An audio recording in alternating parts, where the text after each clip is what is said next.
నిజామాబాద్ పసుపు రైతులు ఆందోళనకు దిగారు. గత కొన్ని రోజులుగా పసుపుకు మద్దతు ధర రాకపోవడం, అలాగే ఈ నాము మార్కెట్ ఆన్లైన్ విధానం పనిచేయకపోవడంతో రైతులు ఆగ్రహం వ్యక్తం చేశారు.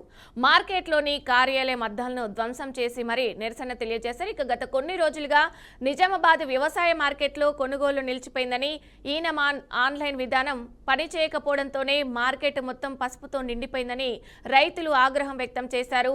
ఒకవైపు ధరలు లేక, మరోవైపు ఆన్లైన్ విధానం పనిచేయక తీవ్ర ఇబ్బందులు పడుతున్నామని పసుపు రైతులు ఆవేదన వ్యక్తం చేశారు. వ్యవసాయ మార్కెట్ నిజామాబాద్ వచ్చేసి ఈనామ్ అప్లికేషన్ మీద రన్ అయ్యే మార్కెట్ సార్. మొత్తం కూడా ట్రాన్సాక్షన్ గేట్ ఎంట్రీ నుంచి గేట్ ఎగ్జిట్ వరకు కూడా టోటల్ గా ఈనామ్ అప్లికేషన్ మీద రన్ అవుతాయి.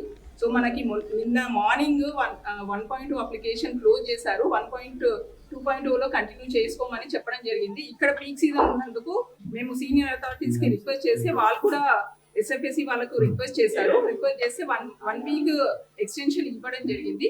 సో ఎక్స్టెన్షన్ ఇచ్చాము అనేసి వాళ్ళు అంటే ఓరల్ గా చెప్పినా కానీ ప్రాక్టికల్ గా వాళ్ళు మాకు 1.0 యాక్సెస్ ఇవ్వలేదు. ఇప్పటికీ నిన్న మధ్యాహ్నం 12:30 నుంచి ఇప్పటి వరకు కూడా మాకు 1.0 యాక్సెస్ రాలేదు సార్. సో దాని గురించి అనేసి మాకు గేట్ ఎంట్రీ కానీ లాట్ ఐడి ఇష్యూ కానీ ఏది కూడా మేము చేయలేకపోతున్నాం. దాని గురించి అనేసి వచ్చిన స్టాక్ అంతా అట్లాగే నిలిచిపోయింది. ఇప్పుడు రైతుల్ని దృష్టిలో పెట్టుకొని మేము మీటింగ్ కండక్ట్ చేయడం జరిగింది. ఆఫ్లైన్ మీటింగ్కి వెళ్ళాము. ఓపెన్ ఆక్షన్ ద్వారా మేము డిస్పోజ్ చేస్తున్నాం. వ్యవసాయ మార్కెట్ నిజామాబాద్ వచ్చేసి ఈనామ్ అప్లికేషన్ మీద రన్ అయ్యే మార్కెట్ సార్. మొత్తం కూడా ట్రాన్సాక్షన్ గేట్ ఎంట్రీ నుంచి గేట్ ఎగ్జిట్ వరకు కూడా టోటల్ గా ఈనామ్ అప్లికేషన్. ఇక ఇదే అంశానికి సంబంధించి మరింత సమాచారం మా ప్రతినిధి రాజు అందిస్తారు. రాజు, పూర్తి అప్డేట్స్ ఏంటి? విజయ, మరోసారి వ్యవసాయ మార్కెట్ రైతులు ఆగ్రహానికి గురైందని చెప్పొచ్చు. ఎందుకంటే నిజామాబాద్ నగరంలోని పెద్దనంద్ గంజ్ లో మొత్తం పసుపుతో మార్కెట్ మొత్తం నిండిపోయింది. ఎందుకంటే 2-3 రోజులుగా ఈనామ్ మార్కెట్ ఏదైతే ఆన్లైన్ విధానం ఉందో ఆ విధానం ఆన్లైన్ సర్వర్ సమస్యల కారణంగా, ఎందుకంటే దాన్ని 2.0గా అధికారులు దాన్ని మారుస్తా ఉన్నారు. అప్గ్రేడ్ కారణంగా 2-3 రోజులుగా ఈనామ్ మొత్తం పనిచేయడం లేదు. దీంతో మార్కెట్ కు పసుపు తీసుకొచ్చిన రైతులంతా కూడా పసుపు కొనుగోలు లేక ఎక్కడక్కడ పసుపు మొత్తం మార్కెట్ లో నిండిపోయింది. దీంతో ఆక్రోశించిన రైతులంతా కూడా అక్కడ ఉన్న మార్కెట్ కమిటీ కార్యాలయానికి వెళ్లారు.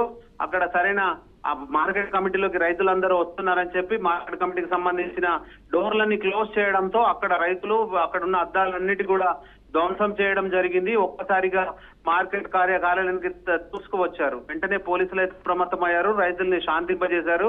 తర్వాత కార్యదర్శి ఎవరైతే ఉన్నారో ఆమె దగ్గర తీసుకువెళ్లి దానికి సంబంధించి వివరాలు అయితే తెలియజేశారు. ఎందుకంటే అసలు ఏం జరుగుతుంది, 2 రోజులుగా కొనుగోలు లేక 2 రోజుల నుంచి మార్కెట్ లోనే రైతులంతా కూడా పడిగాపులు కాసిన పరిస్థితి ఉంది. ఎందుకంటే మార్కెట్ అప్గ్రేడ్ ఏదైతే దాని అప్గ్రేడ్ కోసం ఒక్కసారిగా కేంద్రం నుంచి వాళ్ళు అప్గ్రేడ్ అంటూ ఇది ఆపేయడము, కొనుగోలు లేకపోవడము, మార్కెట్ లో ఏం జరుగుతుందో తెలియక రైతులు అయితే తీవ్ర ఆందోళనకు గురయ్యారు.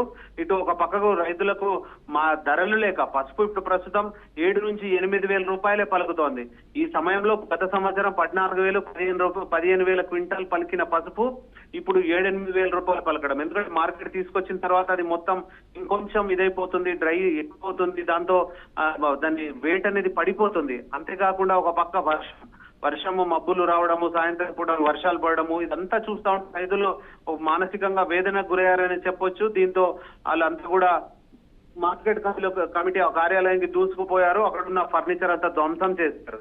ఇక చివరకు ఎవరైతే మార్కెట్ కమిటీ చైర్మన్ ఉన్నారో తాను వచ్చి వారికి సముదాయించే ప్రయత్నం చేసింది. దీంతో కొందరు వ్యాపారులు పాత విధానం ఏదైతే ఉందో, ఇంతకుముందు ఏంటంటే ఈనామ్ మార్కెట్ రాకమునుపు అక్కడ వేలంపాట పద్ధతిలో పసుపు కొనుగోలు చేసేది. అక్కడ వచ్చిన ఎవరైతే వీళ్ళు షాప్ సంబంధించిన ఎవరైతే కొనుగోలుదారులు ఉంటారో వాళ్ళందరూ కూడా అక్కడే స్పాట్ లోనే వాటికి సంబంధించి వేలం వేసేది. ఎవరైతే ఎక్కువ వేలం పాట పాడతారో వారికి ఆ పసుపు అనేది దక్కేది. ఇప్పుడు కూడా ఈ రోజు ఈ 2-3 రోజుల కోసం, ఎందుకంటే ఈ 2.0 వర్షన్ అప్డేట్ అయ్యేంత వరకు ఆ పాత పద్ధతి వేలం పాట పాడి అప్పుడే రైతుల ముందు దాని అంతా క్లియర్ గా వాళ్ళకి ఎంత ధర వస్తుందని చెప్పి కొనుగోలు చేసే విధాన్ని అయితే ఇప్పుడు స్టార్ట్ చేశారు. దీంతో ఇప్పుడిప్పుడే కొనుగోలు అయితే మార్కెట్ లో ప్రారంభమయ్యాయి. అక్కడ ఉన్న పసుపుకు సంబంధించి దాని క్వాలిటీ ఏదైతే క్వాలిటీని బట్టి ఆ ధర నిర్ణయించే విధంగా పాత విధానం ఇంతకు మునుపు ఏదైతే విధానం ఉందో అదే విధానంలో అసలు ఆ రేటు నిర్ణయిస్తారు. ఆ కొనుగోలు చేసే కొనుగోలుదారులు ఎవరైతే ఉన్నారో అక్కడ వాళ్ళంతా సంబంధించి దాని కొనుగోలుకు సంబంధించి ధర నిర్ణయిస్తారు. ఆ ధర రైతుకు నచ్చితే వెంటనే వాటికి సంబంధించి కన్ఫర్మ్ చేసుకునే విధంగా అయితే ఇప్పుడైతే ప్రారంభమైంది. మరో 2 రోజుల పాటు ఈ విధానమే కొనసాగే అవకాశం ఉంది. Right. ఎందుకంటే ఈ నెలలో సుమారుగా 10 నుంచి 12 హాలిడేస్ వచ్చే అవకాశం ఉంది. ఇవన్నీ హాలిడేస్ ఉన్నాయి, అటు వర్షాలు, వాతావరణ పరిస్థితులు ఇవన్నీ దృష్టిలో పెట్టుకొని మార్కెట్ అధికారులు ఈ నిర్ణయం తీసుకున్నారు. అప్పటికప్పుడు ఈ ఏంటంటే ఈ అధికారులు ప్లస్ ఈ కొనుగోలుదారులు ఎవరైతే వీళ్ళిద్దరు సమ్మతితో ఈ రైతులు కూడా ఇప్పుడే కొనుగోలు అయితే ప్రారంభమయ్యాయి. ఏదేమైనప్పటికీ కూడా రైతులు మాత్రం తీవ్ర ఇబ్బందులు ఉన్నారని చెప్పొచ్చు. పసుపు రైతులకు పంట చేతికి వచ్చిన తర్వాత ఒక రేటు, వచ్చిన తర్వాత రాకముందు ఒక రేటు.